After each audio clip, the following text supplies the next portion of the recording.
Welcome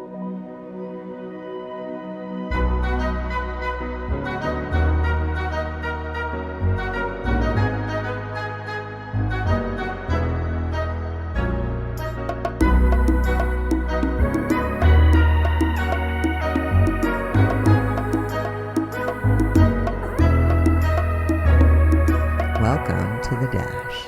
Hi, this is Yvonne Smith with The Dash, and I am so excited today to bring my sister, my friend, my spiritual daughter, Jen Espinosa, on. We want to hear her amazing story. Jen, thank you for joining us. Thank you for having me. So, as I shared with you, Jen, about The Dash and what it was a walk that I was on a few years ago and went past a cemetery, and there was, it was like the numbers just stood out of the birth date and the date of crossing over to heaven, and God just spoke so clearly in my heart. So what are you doing with the dash? Because that's the most important part on this earth.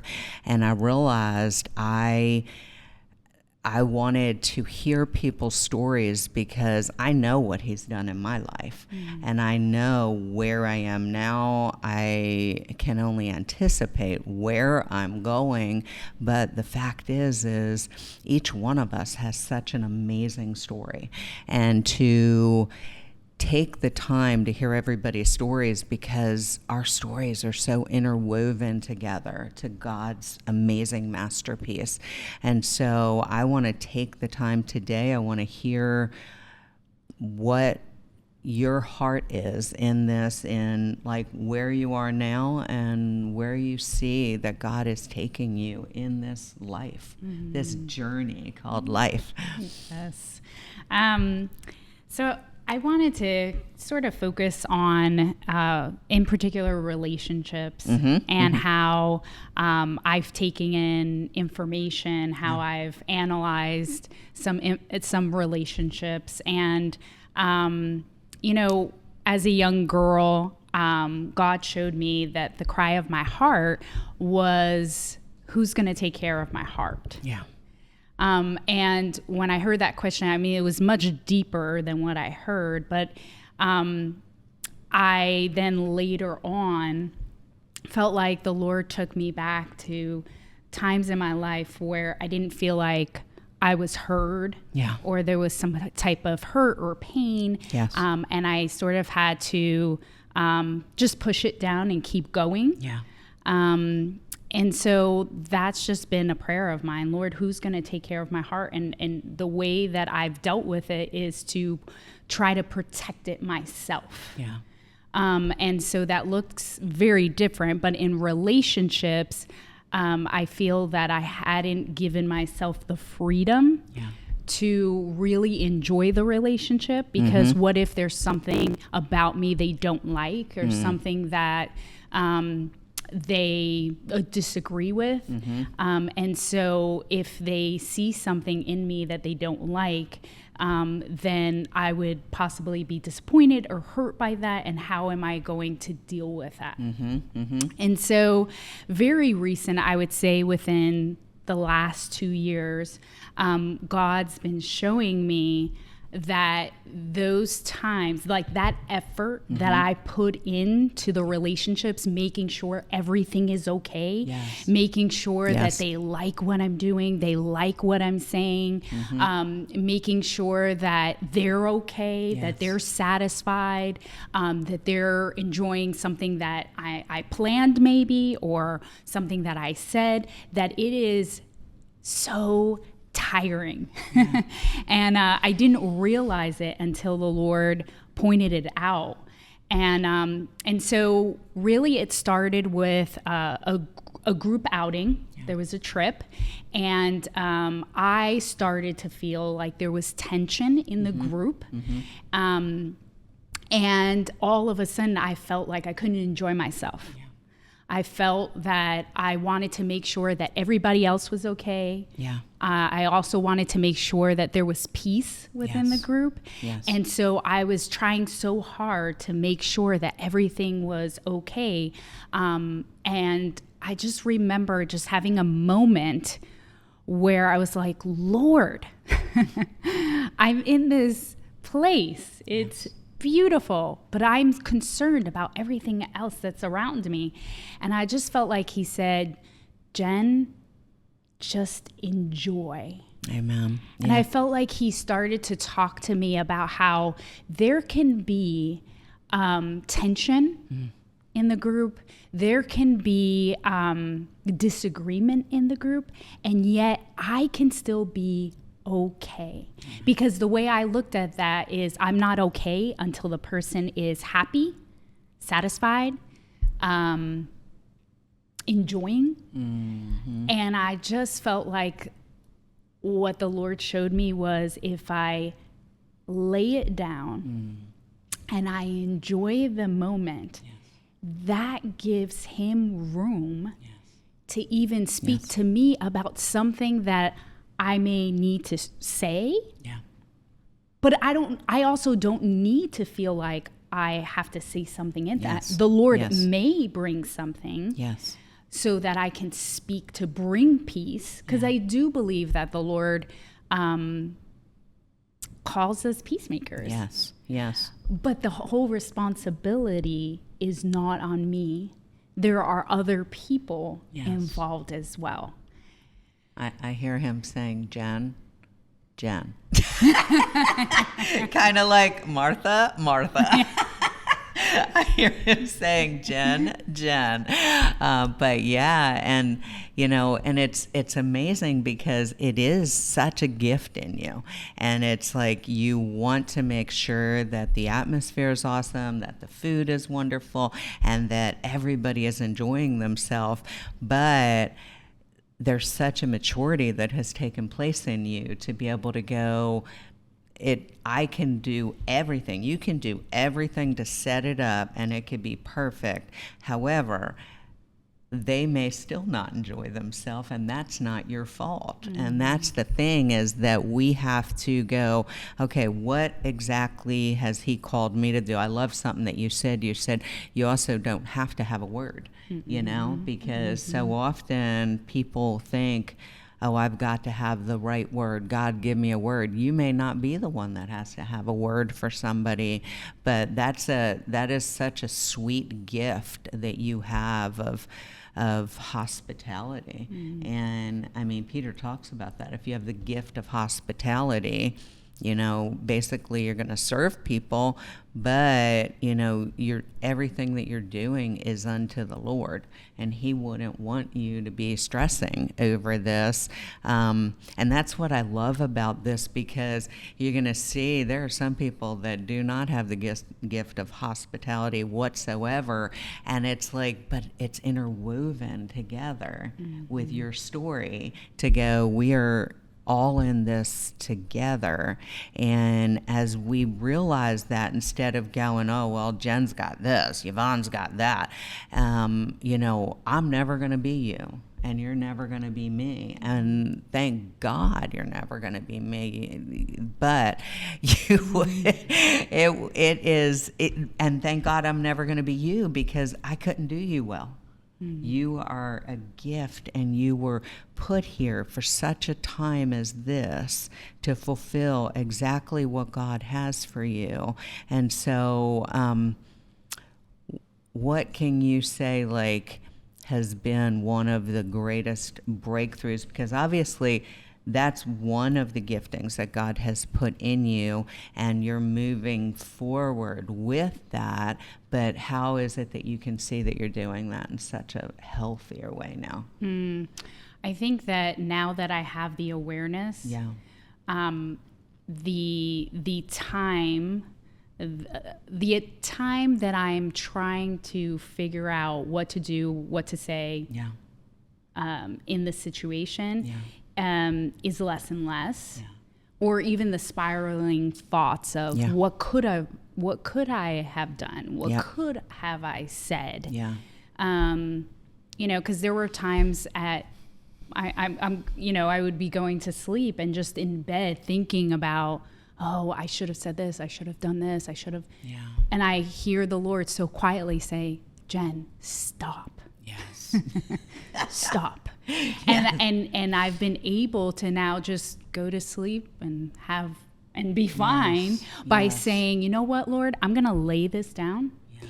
And whatever I could have said, I just leave that with you. Yes. That whatever I said that was from you, that person would receive it. Yes. And whatever wasn't from you, then Lord, I pray that they forget it. Yes. And then if there is an opportunity for me to later on approach that person, if God wants me to maybe add something, then I can do that later. But I don't have to do it all perfectly in that moment. No. And then also just trust in the Lord. Yes. That He will highlight the things that needed to be highlighted from what I said, or maybe what I didn't do, Yes. So that's been so healing. So going back to the cry of my heart, like who's going to take care of my heart? I felt like the Lord said, that's how I take care of your heart, Jen. Amen. Because then your heart is not crowded by all of these lies of what you could have, should have, and it's tiring. What He said to me is, it is tiring for your soul. And so, if I could just lay that down and trust the Lord in what He's going to do in the relationships that I have, then I can have the freedom to have those relationships freely without having the hesitation of, what if I say something or do something that they don't like? Yes. But now I can be free to be me and allow God to basically fill in the gaps. That's right. That's right. And so that's been huge for me, to not be in this cycle of these thoughts. Yes. And I can tell you, like, as we're talking about like fulfilling what God's called us to do, I know that He wants you to rest. He wants your soul to be at rest. He wants you to have that peace. I am listening right now to Isaiah, where he said, oh, that you would have hearkened to my voice and the peace would have flowed like a river. And, you're not going to get to the end of your life on this earth and go, oh, man, 30 years ago, I wish I would have said that a little bit better. He's going to hold you. He's going to father you. He's going to love you through this, to be able to say, Jen, say what I tell you to say, leave the rest of it on the table.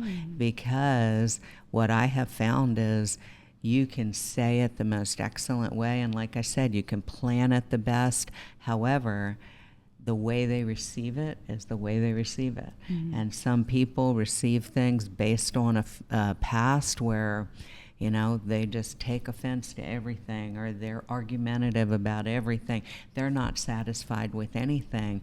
And so I'm loving to hear that the gift that He has put into you isn't it's not being held back. It's not being limited any longer by this. I have to do this perfectly for that person or for that person.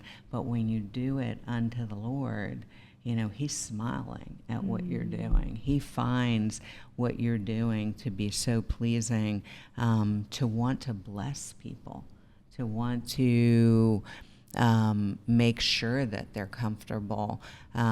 You've taught me. You're a wonderful hostess and hospitable. You are wonderful with that. You're much better than I am. No.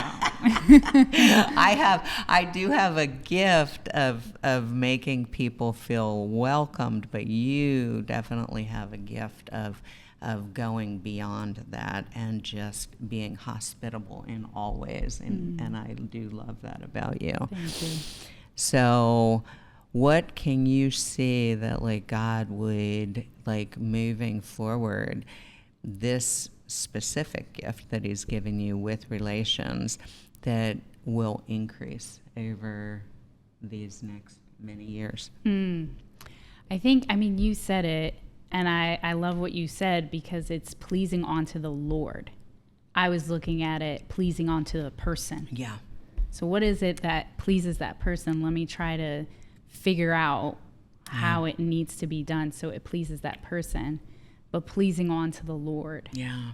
Yes. And then, really what I feel like the Lord has also shown me is by not stressing, basically, on those things, it gives room for him to come in and show me what I may need to say, do, whatever it may be. But by being so wrapped up in that cycle, I haven't been giving him room to move there. Yes.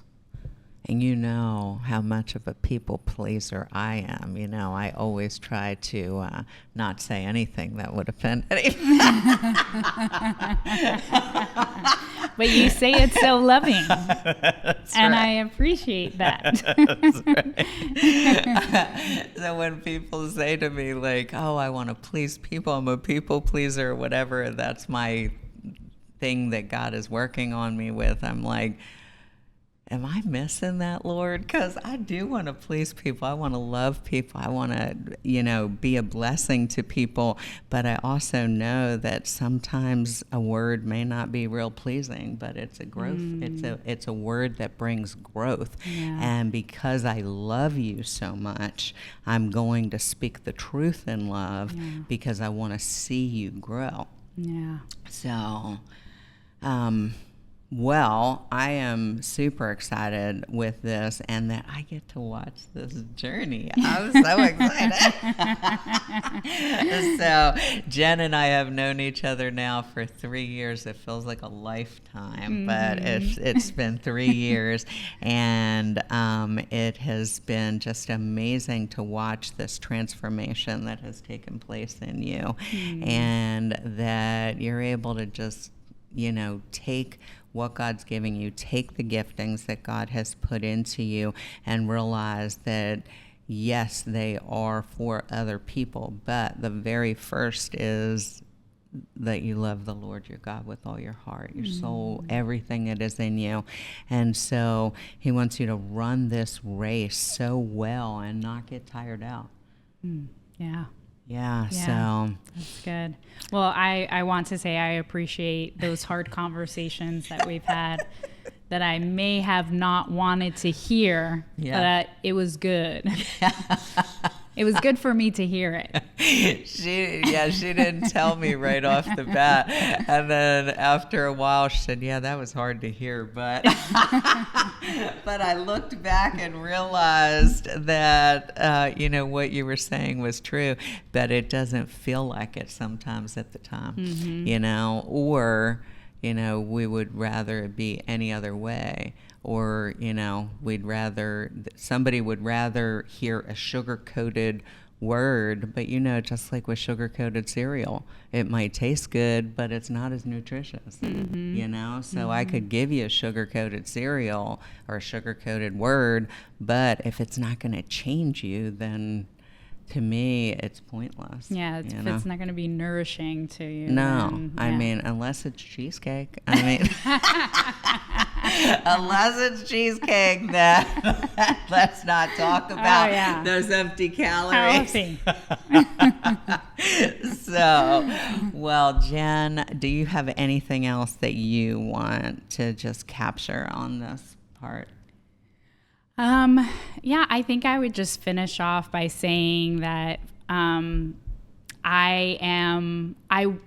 I would look back and say, what would it look like to care for my heart? Yeah.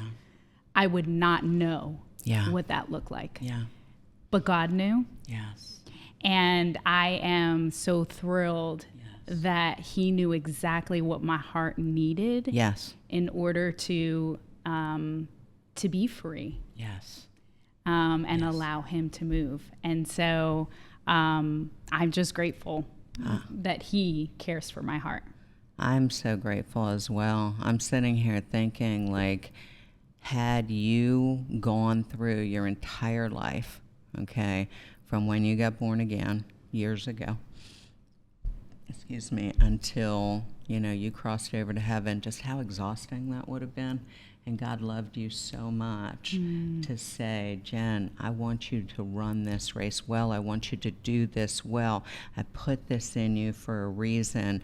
Not that people would like drain you of that, but that your gift would add to them and build them up. But so I love that earlier on in your life where you are now, that you've got that, because now you're going to run this race so well.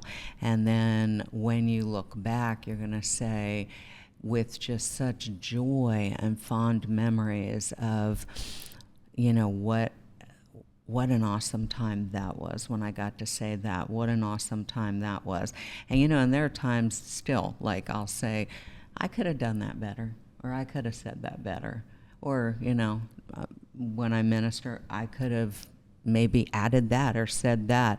And it's like, it's almost like crickets. It's like, I don't hear God saying, I'm critiquing you in this. It's us critiquing ourselves. Yeah. And then, and then I just sense this pleasure that my Father has. And that's what I sense, is just a pleasure that he has for you. And they, we're not going to get it all right, but if we keep our eyes on the one who is perfect, we're going to get it right a lot more than what we used to. And with each passing day, get it right more and more. That's good. Well, I'm so grateful that you were here today. Yeah, thank you. I'm glad to be here. Well, I am going to let Jen be silent for now. This is great. And then I know I'll have you back on here. Yes. But thank you again, sweetie. Yeah, thank you for thinking of me. You're welcome. And thank you so much for tuning in to The Dash. Remember, we will have more stories about each person's walk between the beginning and the end and their redemptive story in the Lord. Thank you for being a part today.